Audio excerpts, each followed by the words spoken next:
I ranked every single Steven Gerrard goal from worst to best, from goals that make tap-ins look like Puskas contenders, my eyes are bleached, to goals that could bring a grown man to tears. And I did the entire thing without making a single slipping joke. Welcome back to Ice Pack Sports, the internet's coldest football show. I'm your host Ian, and today we're ranking all 212 of Gerrard's career goals. We've got a lot to get through, so let's jump right in. To start out, we've got not one, not two, but three missed penalties that Gerrard got away with as questionably as Antoine Griezmann with his edgy jokes. To contrast the near heroics of the previous goalkeepers, we've got a compilation of errors that speedran match-fixing allegations, including the worst clearance I've seen since that discounted gas station sushi I thought was a good idea. I'm fighting for my life! These attempted saves wouldn't look out of place in Karius Champions League final highlights, except these keepers don't have the excuse of legitimate head trauma. Now, I typically believe that you create your own luck, but after the 17th bauble falls your way, you've just got to accept that the ball is destined to end up in the net. These clips make it look like Gerrard somehow found a way to switch the difficulty of the Premier League to beginner, and if this defender looking as lost as Jack Grealish on a 4th grade geography test doesn't prove that, I don't know what will. Sometimes you need to rely on a little bit of luck to get the ball in the net, but these next clips remove luck from the equation entirely, and make sure that even if it was Jake Paul delivering the finishing blow, Mo Salah, this one's for you. the ball would still end up in the goal, squaring the ball across the box for a nice open net tap-in, or if we want to use the official terminology, and speaking of luck, sometimes putting the ball in a dangerous area is all it takes. Like this totally intentional goal from Gerrard. Claiming he meant it is about as believable as claiming that he went to Saudi Arabia for the family vibes. When I went over to Saudi, I got a real family feel. A family with money. After seeing the potential to nab goals with next to no effort, he helped this cross on with the bare minimum contact to get awarded the goal. Cristiano, this is how it's done. Not sure you can even consider that last goal a header, but these next few are undeniable, despite being as unmarked and straightforward as possible, including a goal from a cross as comically high as David Neres on 420. Very good. Nice.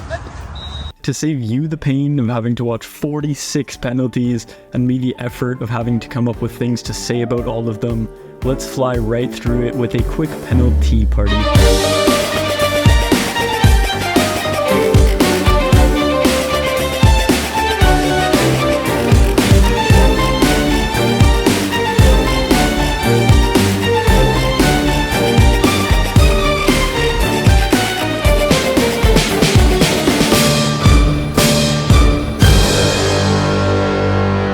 Jumping back into the non-penalty goals, we've got what on paper is a nice run, but with defending that bad, this was the MLS's biggest setback since that reporter asked Schweinsteiger if he'd win the World Cup with Chicago Fire. Is it a fair expectation to see a clear pathway towards a World Cup? I've genuinely seen better defending against Make-A-Wish kids. On the theme of questionable defensive choices, this goalkeeper came flying out of his box like De Bruyne on Courtois' wedding day, leaving Gerrard with an open net to casually tuck the ball into. You may not always have an empty net in front of you, but the ball falling perfectly to the edge of the box is a dream for every midfielder. I think everyone has a memory from childhood of arriving late into the box and yelling iconic names like Gerrard, Lampard, Drinkwater, as you blast the ball 25 feet over the crossbar. When the ball wasn't falling favorably to him at the edge of the box, Gerrard was still phenomenal at keeping his cool in front of net, even 5-0 down to the team with the most Champions League winners in the entire Premier League, Stoke City. But let's be real, getting embarrassed by Stoke Alona on your final game is the worst send-off since the 8th season of Game of Thrones. As the finishes got trickier, Gerrard continued to show why he's such a threat in the box, getting creative to find any way possible to dig out a shot and get the ball in the net. Whether it be flinging his body at the ball at the back post, or putting on a masterclass in finishing to the far post, Gerrard proves time and time again that when he speaks, you listen. Unless you don't speak English, of course. Then you've got a bit of a problem. Tell me then. These next clips all fall into the category of near golassos, and could have been way higher on this list, but lost points for taking deflections. What a coincidence that all these defenders share the same name. Rick O'Shea. Get it? Ricochet. Digging deeper into his bag of tricks, Gerrard started pulling out some cheeky flicks, scoops, and dribbles to get past the keeper and show off his composure, rendering the goalkeepers as useless as Pep Guardiola's shampoo collection. Driving through on net, Gerrard had the defenders and goalkeepers falling out like Pep Guardiola's hair follicles. To crack into the top 100, we've got goals that prove less is more. These first-time finishes show that Gerrard is almost as dangerous with one touch as Konate. We've already gotten a slight taste of Gerrard's immaculate head game. What do you mean by that? But we're about to turn it up about 15 notches. Whether back post, near post, open play, or set piece, Gerrard was able to get through defenses as easily as getting through the Somali Athletic Federation's vetting process. These next two finishes are squeezed in from angles tighter than Gervinho's headband, trying to keep that forehead contained. But as impressive as the finishes were, the real star of the show is that back heel from Torres. Despite the fact that he literally banned ketchup at Aston Villa, Gerrard sure did seem to love his chips. He even went as far as scoring a weak foot chip from outside the box to keep the biannual tradition of embarrassing Everton going. This really is the most one-sided rivalry since Tom and Jerry.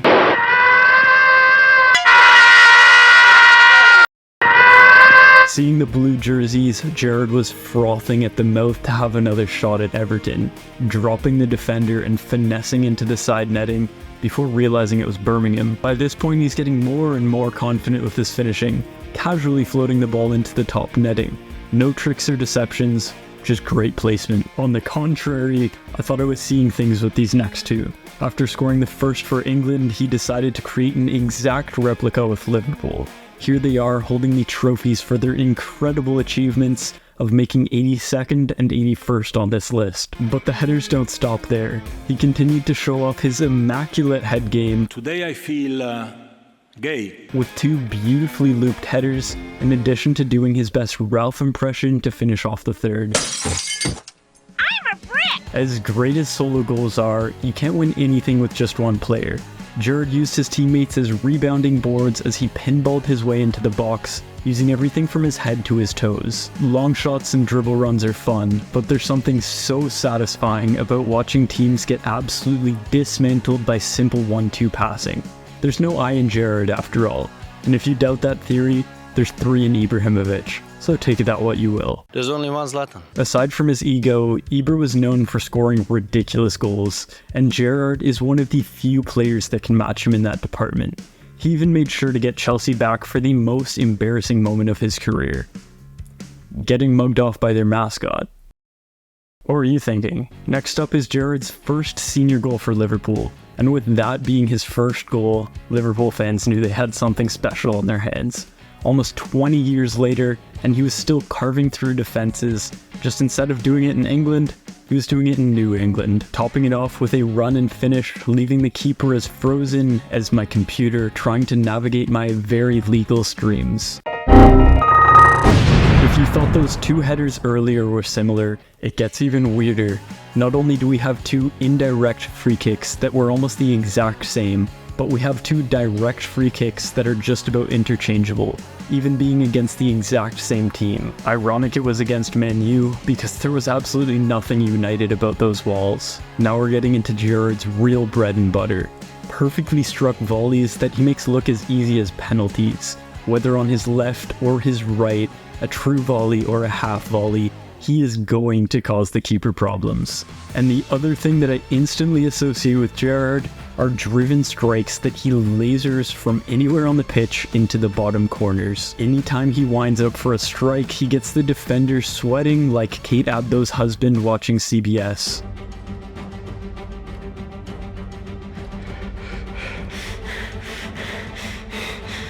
It's not all about power though, and he shows that by tossing in a few curlers like a high school F-boy deciding on his next hairstyle, including a debatedly unintentional goal that we're going to give him the benefit of the doubt for, as well as one of the few dribbles on the list, making the defenders look as non-existent as Mudrik's PR team. You play for Chelsea in the Premier League.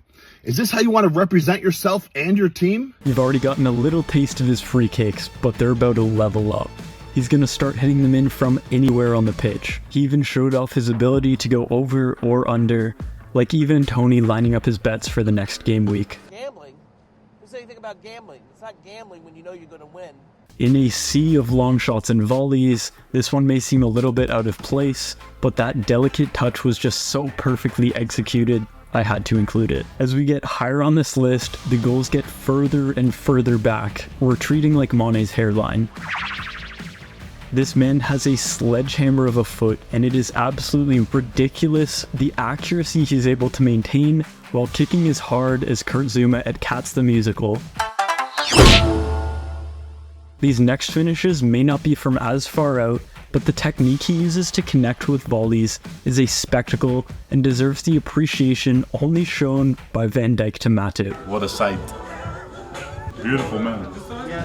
And if for some odd reason you thought that Gerrard was only able to hit the top bins off free kicks, you would be incorrect. He decided to switch it up and add a little variety to keep things interesting. And with that, we're moving into the top 30. And they're way too good to group, so I'm going to go through them individually. In 30th place, we have this absolute rocket against Everton.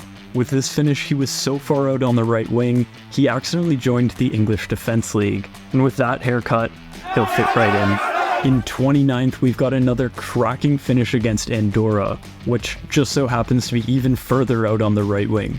By this point, he's got a British flag tattooed on the back of his head and blames immigrants for his wife leaving him. In 28th, we have his Champions League goal against Besiktas.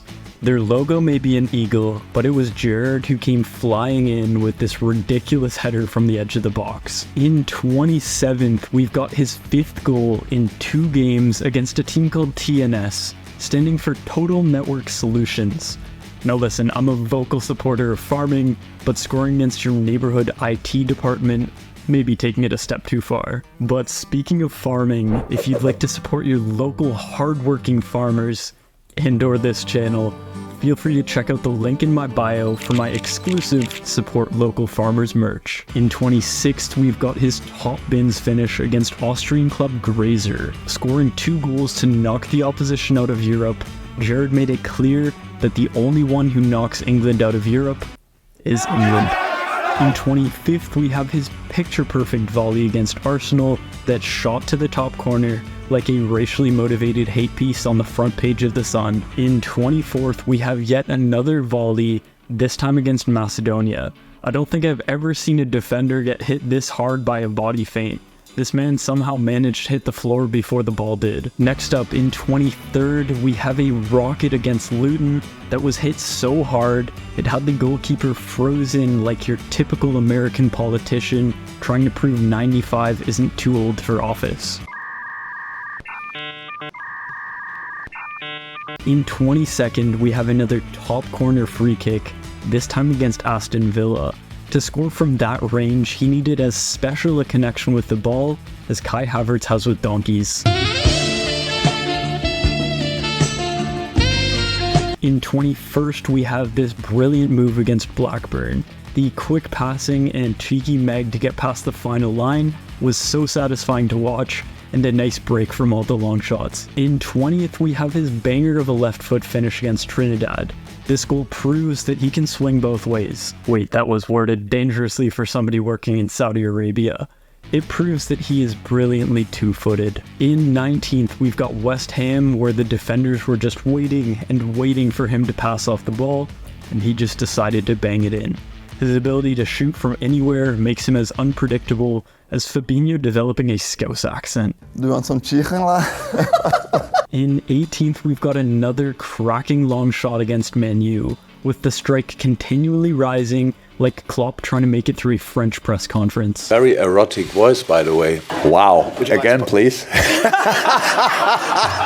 In 17th, we have his instinctual first-time volley against Levski Sofia, hitting it so fast, not even the cameraman could keep up. And speaking of hitting it fast, in 16th, we have a strike that I'm fairly confident didn't actually hit the post, and the noise you hear is just the shot breaking the sound barrier. In 15th, we have this Robin van Persie-esque volley, jumping through to connect with the ball and splitting the defenders like the Red Sea. In 14th, we have one of the most ridiculous no-look strikes against Marseille. Firmino may have quite a few no-look goals to his name, but you could add up the distance of all of them and it still wouldn't reach this one. In 13th, we have yet another goal against Aston Villa, his 9th against the club. It's hard to argue he doesn't have a personal vendetta against them. He was determined to send them down, both as a player and as a manager. In 12th, we have his bar-down strike against Southampton. And speaking of strikes, this pitch looks like it's straight from an actual war zone. All it needs is a few flames, and I would genuinely believe this is an active battleground. In 11th, we have this thread-the-needle finish against Inter. Now, typically I feel a little bit bad for the defense and goalkeepers, but not this time. They finessed 100 million for us, for a man with a PhD in giving thumbs ups and burning bridges. In 10th, Gerrard appeared out of thin air, hitting this volley as hard as iron to hammer home against none other than West Ham. In 9th, we have another rocket of an indirect free kick against PSV. In 8th, we have this beautiful finish against Olympiacos, which was the textbook definition of a half volley, with a connection so true, it got an official Here we go. In case the last free kick wasn't good enough for you, for 7th place, he basically went and replicated it, this time against Newcastle, just further back, with even less of a run-up and more top corner. Next up, in 6th place, we've got his pinpoint volley against Germany. To get that kind of power and accuracy with virtually no run-up should not be possible. Talk about German efficiency. Now, before announcing the top 5, quick reminder to subscribe, as each subscriber represents a fan in the Ice Pack Stadium, and I dream of filling the biggest stadium in the world. We've already maxed out the capacity of the Azursan Arena, meaning we're back on the move, this time to the Estadio Regional de Chinchiwe in Chile. We're starting to get into some proper stadiums now, but they're only gonna get better, so let's push for that upgrade. In 5th place, Gerrard took to Costa Rican side Deportivo Saprissa in typical lads on tour fashion. He showed up with zero respect, caused carnage, and dipped, ripping a first-time volley out of the sky to send Liverpool to the Club World Cup final. In 4th place, we have his goal against Hungary that featured some of the best tight-space dribbling you'll ever see. He managed to do a faster 180 than Henderson on his support of LGBT rights. In 3rd, we have his jaw-dropping volley against Man City that dipped faster than John Terry's NFT collection. And I'm not sure what's worse. Thinking investing in cartoon lions being shilled by John Terry is a good idea, or that giving Gerrard that much space at the edge of the box is. In 2nd, we have another volley against West Ham that almost ripped through the back of the net.